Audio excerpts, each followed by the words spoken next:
मनामध्ये अनेक प्रश्न आहेत. त्या प्रश्नांची उत्तरं मलाही द्यायची आहेत. त्याचबरोबरीने आपल्या देशात, राज्यात, शहरात, राजकारणामध्ये, नागरिकांच्या जीवनामध्ये अनेक व्यथा, समस्या या त्यांना भेडसावत आहेत. त्याहीबद्दल आपल्या मनात प्रश्न आहेत. माझ्याही मनात त्या प्रश्नांबद्दल प्रश्न आहेत. पण आज मी आपल्याला एक विनंती करू इच्छितो की आज मी फक्त एकच विषय घेणार आहे.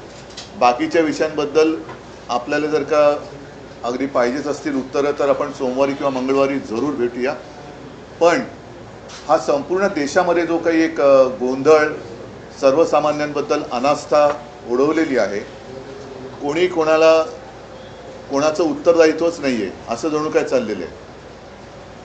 आणि ह्याचं जे मूळ आहे त्या मुळावरती आता आघात करण्याची वेळ आलेली आहे.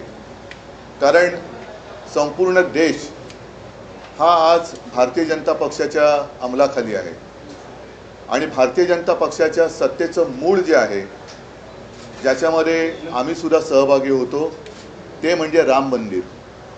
राम मंदिरासाठी जे आंदोलन झालं होतं त्या आंदोलनामध्ये अनेक शिवसैनिक सुद्धा सहभागी होते. देशातील तमाम हिंदू हा सहभागी होता. तो काळ आजही आपल्यापैकी अनेकांना आठवत असेल. आपल्या माध्यमातून ती सारी दृश्य जनतेच्या मनामध्ये खोलवर रुजलेली आहेत.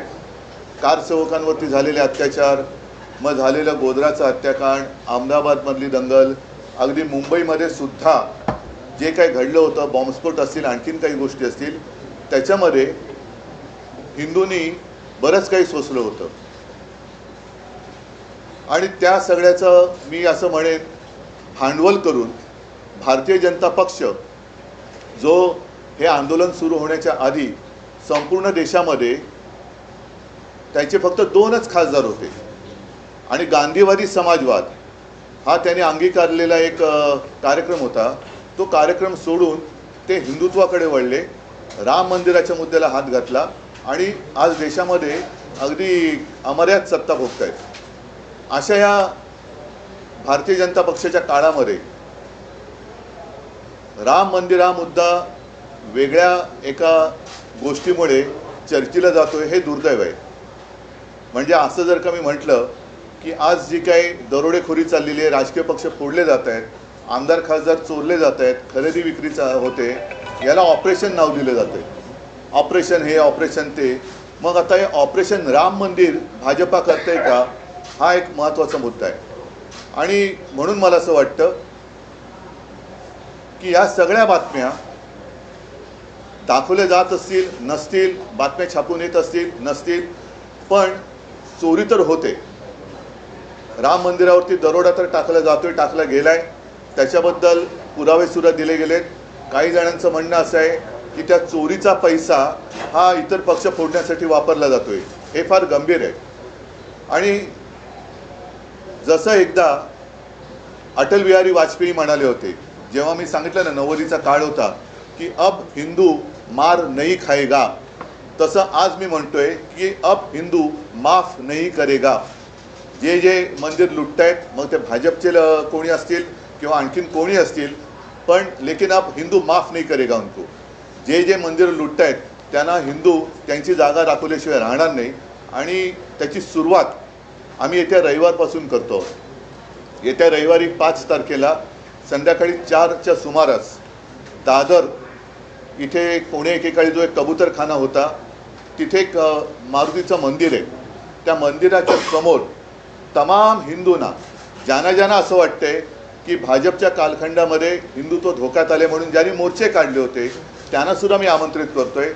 पक्ष वगैरे न बघता जे जे राम भक्त असतील, जे जे हिंदू आहेत, ज्यांना रामाच्या मंदिरात होत असलेली चोरी ही सहन होत नाही आहे, पण जाब विचारायचं वाटतोय, ते सगळेजण तिकडे 4च्या सुमारास जमतील. मी स्वतः तिकडे जाणार आहे.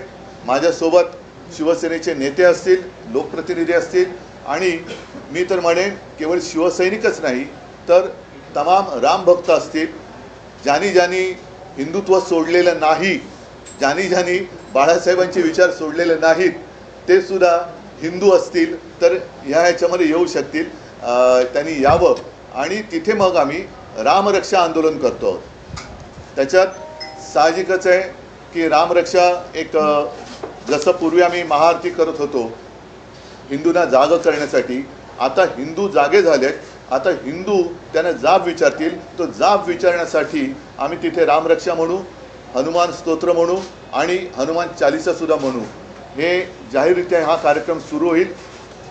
परवाचा कार्यक्रम ही सुरुवात आहे आणि त्याच्यानंतर प्रत्येक ठिकाणी राज्यभर जिल्हा पातळीवरती शहरामध्ये अगदी खेड्यापाड्यात सुद्धा जिथे जिथे राम मंदिर असेल, जिथे जिथे हनुमान मंदिर असेल, तिथे तिथे हे सर्व हिंदू, सर्व राम भक्त, मी तर म्हणेन आता वारीची सुरुवात होते. अगदी वारकरीसुद्धा या राम मंदिराच्या लुटीविरोधात ज्यांच्या मनात आग आहे, ज्यांच्या मनात राग आहे, ते सगळे एकत्र होऊन या भारतीय जनता पक्षाला ह्याचं उत्तरदायित्व स्वीकारायला लावल्याशिवाय राहणार नाही. त्याच्यामुळे ही सुरुवात होते आहे. आपल्यालासुद्धा मी आमंत्रण देतो आहे. आपल्या माध्यमातून मी सर्व हिंदूंना, सर्व राम भक्तांना तिथे आमंत्रित करतो आहोत. कारण हिंदुत्वाच्या नावावरती ही लूट आम्ही सहन करू शकत नाही. हा जर काही त्यांनी देखावा केला असेल की मंदिर वही बनाएंगे, मंदिर झालं, पण त्या मंदिराच्या मागे ज्यांनी ज्यांनी रक्त सांडलं, ज्यांनी ज्यांनी कष्ट, ज्यांनी म्हणजे अनेकांना तुरुंगवास झाला, त्या सगळ्यांचे कष्ट हे असे आम्ही वाया जाऊ देणार नाही. म्हणून परत एकदा सांगतो की आज आहे शुक्रवार, परवा रविवारी 5 तारखेला साधारण 4च्या सुमारास दादर येथे जे मारुतीचं मंदिर आहे, जिथे जुना कबूतरखाना होता, तिथे सगळेजण एकत्रित येतील आणि रामरक्षा आंदोलन आम्ही सुरू करतो. तुम्ही इतर पक्षांना सुद्धा आवाहन करताय का? मनसेअध्यक्ष राज ठाकरेंना सुद्धा आवाहन करताय का? मी तमाम हिंदूंना, तमाम राम भक्तांना पक्ष पातळीच्या पलीकडे जाऊन आवाहन करतोय. आवाहन म्हणजे विनंती. आव्हान आणि आवाहन ह्याच्यामध्ये फरक आहे. आवाहन म्हणजे विनंती करतोय की ज्यांना ज्यांना तिकडे यावंसं वाटते त्यांनी तिकडे बिंदास यावं. उद्धवजी, राम जन्मभूमी हा देशवासियांच्या आस्थेचा विषय आहे. राम जन्मभूमीचं आंदोलन हे देशव्यापी होतं. आता हे तुम्ही रामरक्षा जे आंदोलन सुरू करत आहात ते मुंबई महाराष्ट्रापुरतं मर्यादित असणार आहे की पुढच्या काळात हे देशव्यापी असेल आणि तुम्ही स्वतः अयोध्येत जाणार आहात का? मी अमित शहाबरोबर नक्की अयोध्येला जाणार आहे. पुढे काय ऐका, एक मिनिट तुमच्या प्रश्नाचं उत्तर देतो. की तुमच्या लक्षात असेल की त्यावेळेला राम मंदिराचं आंदोलन हे देशव्यापी होतं, पण शिवसेनेने, अगदी स्वतः शिवसेना प्रमुख हे अक्षरशः राज्यभर फिरले होते. मग कधी महाआरती असेल, कधी ते शिलापूजन असेल, अनेक ठिकाणचे फोटो माझ्याकडे आहेत. संपूर्ण राज्य हे शिवसेना प्रमुखांनी उठवलं होतं, पेटवलं होतं आणि त्याचसोबत महाराष्ट्राकडनं स्फूर्ती घेऊन मग तिकडे अडवाणीजींनी रथयात्रा काढली होती. मला असं वाटतं की भाजपच्या लोकांनासुद्धा हे जे पटत नाही आहे त्यांनीसुद्धा पुढची रथयात्रा काढायला काही हरकत नाही, त्याच्यातही शिवसेना सहभागी व्हायला तयार आहे. आणि देशभर हे आंदोलन झालं पाहिजे. जे जे हिंदूंच्या भावनेशी खेळत आहेत, जे जे हिंदूंच्या भावनेशी खेळलेत आणि हिंदुत्वाचा बुरखा घालून जे राम मंदिर लुटत आहेत ते माझ्या मते देशद्रोह करत आहेत.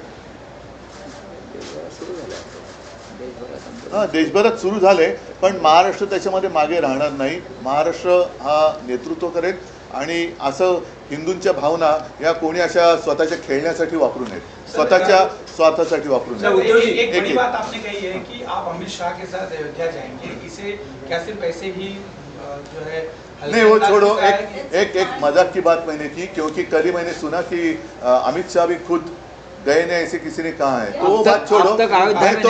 मैं तो दो बार और हमारे साथी जो है संजय राउत जी, आदित्य वगैरह, हमारे सब साथी वहाँ 2-4 बार गए हुए हैं.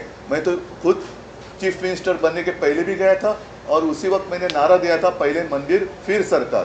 तो हमारे लिए मंदिर का महत्व ये है, सरकार बाद में, मंदिर पहले. सर, अयोध्या के इस आंदोलन में शिवसेना काफी बढ़ चढ़ के शिवसेना ने हिस्सा लिया था.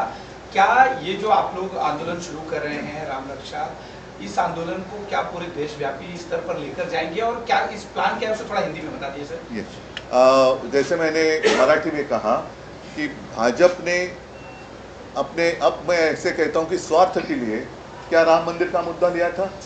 अब राम मंदिर के लिए जिन लोगों ने आंदोलन किया था, काफ़ी सारे लोग आज भी हैं जिन्होंने वो जेल गए थे, वो कार सेवकों के ऊपर कैसे अत्याचार किया गया था, आज भी सबके दिल में या मन में है।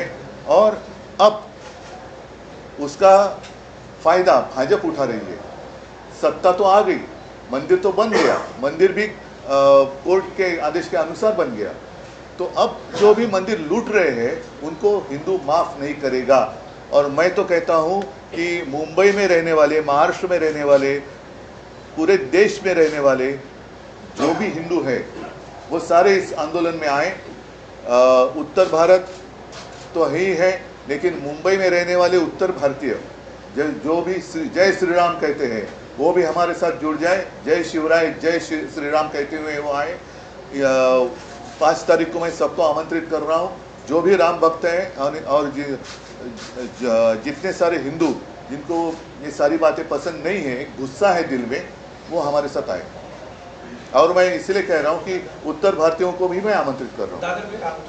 दादर में आने वाले रविवार को 5 तारीख है, लगभग दोपहर के 4 बजे के आसपास मारुति का मंदिर है, जहाँ पहले कबूतर खाना हुआ करता था। वहीं पर एक हनुमान मंदिर है, वहाँ हम सब सारे इकट्ठा आएंगे। राम रक्षा, हनुमान स्तोत्र और हनुमान चालीसा हम वहाँ सबके साथ बोले। उद्धवजी, राम मंदिर उभारणीत सगळ्यात पहिली देणगी तुमच्या पक्षाला दिली, सगळ्यात पहिली वीट तुम्ही दिली, 1 कोटी रुपये. हो. तर मग तुम्हाला हे वाटत नाही का, समजा जर दानपेटीत अपहार होत असेल तर थेट अयोध्येत जाऊन अशा प्रकारांच्या बाबतीत जाब विचारला जावा? अयोध्येत तर मी जाणार आहे, मी काय जायला लाजत नाहीये, अयोध्येत जाणार। परंतु ज्या संपूर्ण देशाने, ज्याच्यामध्ये महाराष्ट्राचा सहभाग मोठा होता, भाजपला दिल्लीत बसवलं, तो महाराष्ट्र आहे। तर महाराष्ट्रामध्ये सुद्धा हे आंदोलन व्हायला पाहिजे। महाराष्ट्र एकदा जागा झाला की संपूर्ण देश जागा होतो। त्याच्यामुळे पहिलं महाराष्ट्रातनं मी सुरुवात करीन आणि अयोध्येत पण जाईन ना मी। जसं तुम्हाला आठवत असेल की राम मंदिर निर्माण जेव्हा झालं 2-3 वर्षापूर्वी, तेव्हा आम्ही नाशिकच्या काळाराम मंदिरात गेलो होतो। आणि म्हणून आमचं जे हिंदुत्व आहे, जे मी नेहमी सांगतो की अयोध्येत तर राम जन्मभूमी आहे, अयोध्येत राम मंदिर आहे, पण आमचा राम हृदयात आहे। हृदयात राम, हाताला काम आणि शेतमालाला दाम, हे आमचं हिंदुत्व आहे।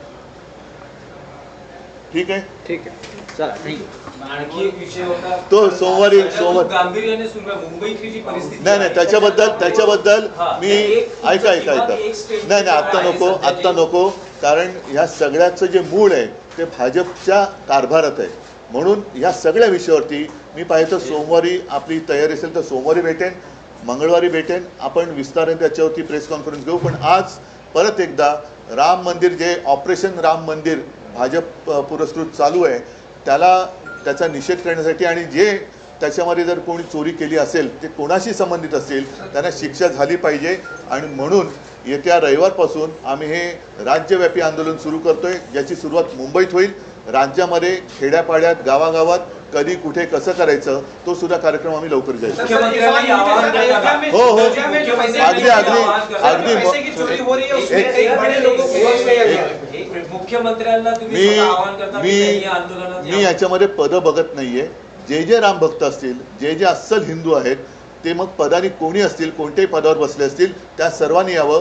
ज्यांना रामाबद्दल प्रेम आहे आणि ज्यांना राम मंदिरात होणाऱ्या चोरीचा एक राग आलेला है, ते सगळ्यांनी यावं। सर एक सवाल है कि बहुत बड़े बड़े लोगों को छोड़ दिया गया है, सिर्फ छोटे छोटे लोग ही नहीं, इसीलिए नहीं, मुझे तो डर इस बात का लग रहा है, इसलिए जो मैंने शब्द का प्रयोग किया है, ऑपरेशन राम मंदिर, ऐसे नहीं होना चाहिए कि उनका बाद में सत्कार किया जाएगा और वो कहीं पर राज्यपाल और कहीं पर वो मंत्री वगैरह बना दिए जाएंगे। तो जो भी चोर है उनको तो सजा होनी चाहिए। तो धन्यवाद, जय हिंद, जय महाराष्ट्र। Thank you. अब आई सोमवारी आपण परत भेटू। Okay Dinesh yes sir off record काय पण रे आता नको। मी सोमवारी रिक्सर भेट। ये बस